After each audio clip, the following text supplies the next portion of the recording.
Hey trackies, welcome back to another video here on TXT Track Time. Please remember to like the video and also subscribe to the channel.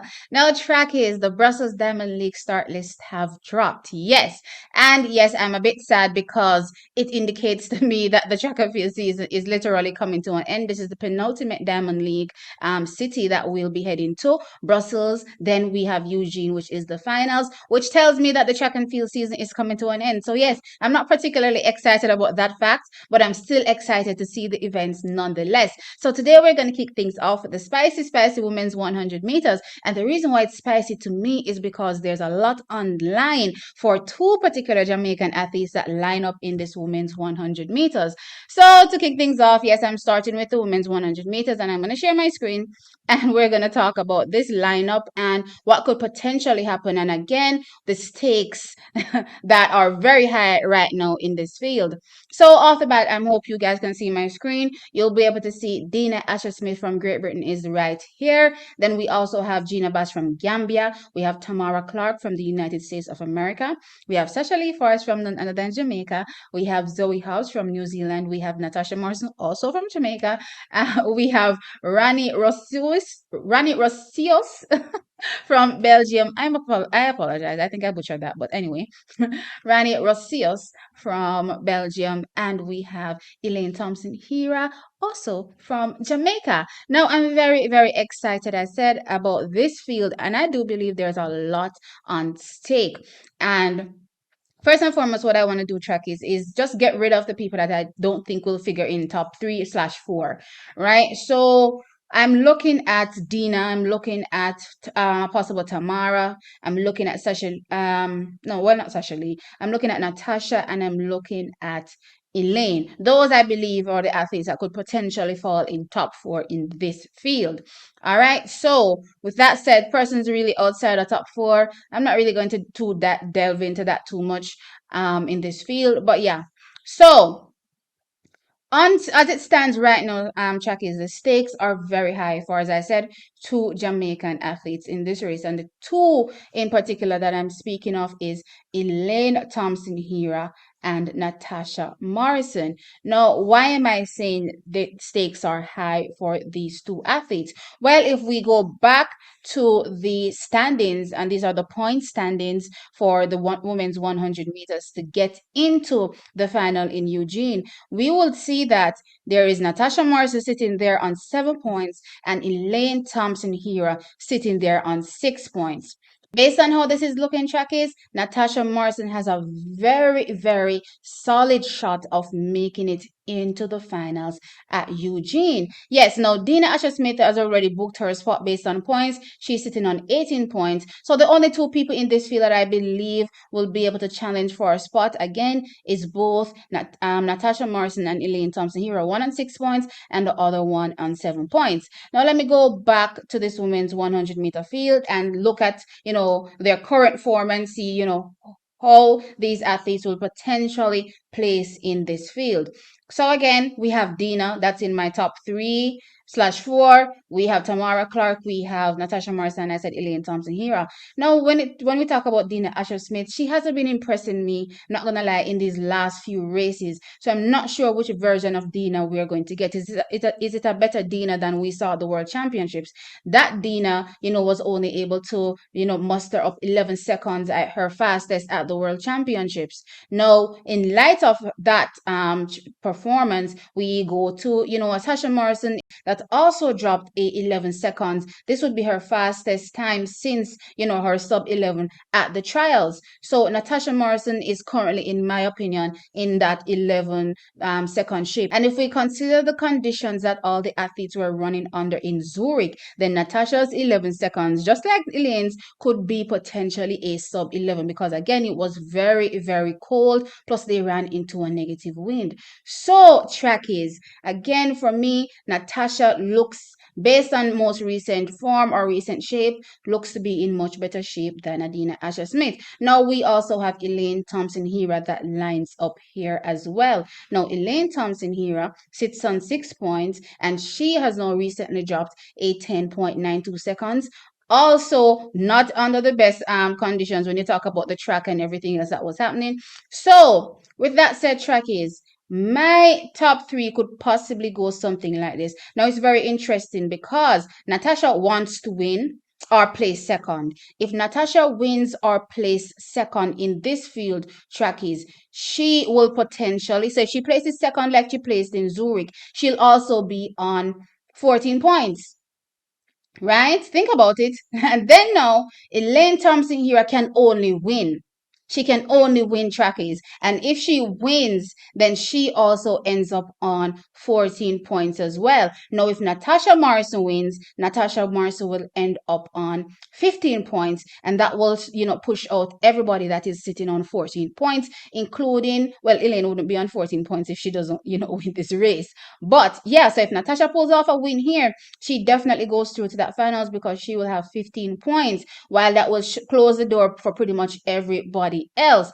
Now, in this race, I believe Elaine Thompson here can take it, and I do believe that Natasha Morrison can pull off a second. The problem now comes is that, as I said, a lot is at stake, and two athletes, well, three now, would be sitting on 14 points.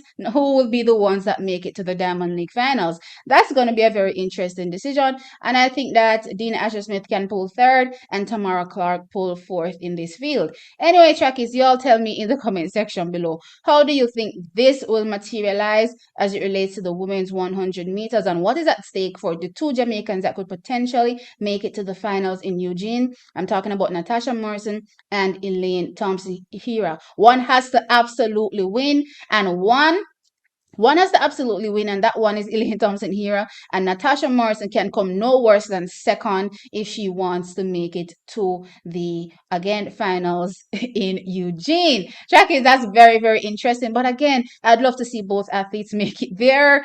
I don't know how this is going to go, because right now there's somebody else sitting on 14 points as we speak. There's Iwa Soboda sitting on 14 points, and she's literally the 8th spot here. And Eugene only has 9 lanes. So even if they try to add, an extra one, they can't add an extra two. So it's going to be very interesting. I'm not going to lie, to see how these athletes are, who gets chosen at the end of the day. But again, this is the odds that our Jamaican athletes are up again, our sprinters are up against, if they want to make it to the finals. Sound off and let me know your thoughts as it relates to this field and who will take it. And as it relates to the points, who makes it to the finals. Now, getting over to the women's 400 meters, I'm just going to be taking multiple events in this video. We have the women's 400 meters. We have Cynthia Bolingo from Belgium. We have Lika Clave from the Netherlands. We have Shamir Little from the United States. We have Candice Mcleod from Jamaica. We have Mary Mora from Kenya, dropping down from the 800. We have Lavia Nelson from Great Britain, and we have Helena Ponet from Belgium, and we have Sada Williams from Barbados. Now, Candice ran a very good second place behind Marilene Paulino in her most recent race, to equal her season's best 50.19 seconds. But this is a very strong field as well.